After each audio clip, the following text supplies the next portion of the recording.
শুভ দুপুর বন্ধুরা।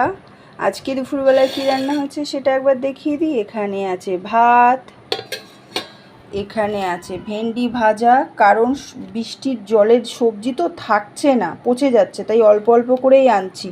সবজির প্রচুর দাম, আগুন ছোঁয়া দাম। এত দাম দিয়ে জিনিস এনে নষ্ট করতে গায়ে লাগে। আর এখানে আছে রুই মাছের ঝোল, আলু দিয়ে, ওলকচু দিয়ে। ওলকচুর দাম বাপরে বাপ, 80 টাকা কিলো। 80 টাকা কিলো, বুঝতে পারছেন কত দাম। আর এখানে আমি ঘর মুছছি। এখন একটা নাটক শুরু হয়েছে, সকাল থেকে বৃষ্টি হচ্ছে। এখানে বাসন রয়েছে, বাসন মাজবো, গ্যাস পরিষ্কার করব। সকাল থেকে বৃষ্টি হচ্ছে, এই যে এখন কম, এই যে দেখুন এখন রোদ্দুর উঠে গেছে, নাহলে কালো হয়ে বৃষ্টি হচ্ছে। এই যে রাস্তাঘাট দেখেছেন, দেখুন।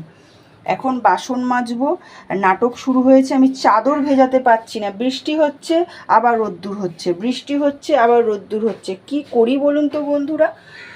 হ্যাঁ, কারণ শহরে যেটা হয়, ফ্ল্যাটের মধ্যে ছোট এক গাদা তো জায়গা নেই ওই বারান্দার মধ্যে। আর আমার কথা কি বলুন তো, হচ্ছে ছেঁড়া জামা প্যান্ট থাকুক কিন্তু পরিষ্কার পরবো। রোজের জামা প্যান্ট এত মানুষের মেলতে হয়, চাদর ভিজাতে পারছে না। এত মানে কি বলবো, যখন তখন বৃষ্টি নামছে, যখন তখন ঝাপুর ঝুপুর করে বৃষ্টি নামছে। আর কি বলবো আর। যাই হোক, দুপুরবেলার আজকে রান্না দেখিয়ে দিলাম। যার যার খেতে ইচ্ছা করছে, ভালো লাগে, চলে আসো আমার কাছে তাড়াতাড়ি করে, একসাথে বসে খাবো।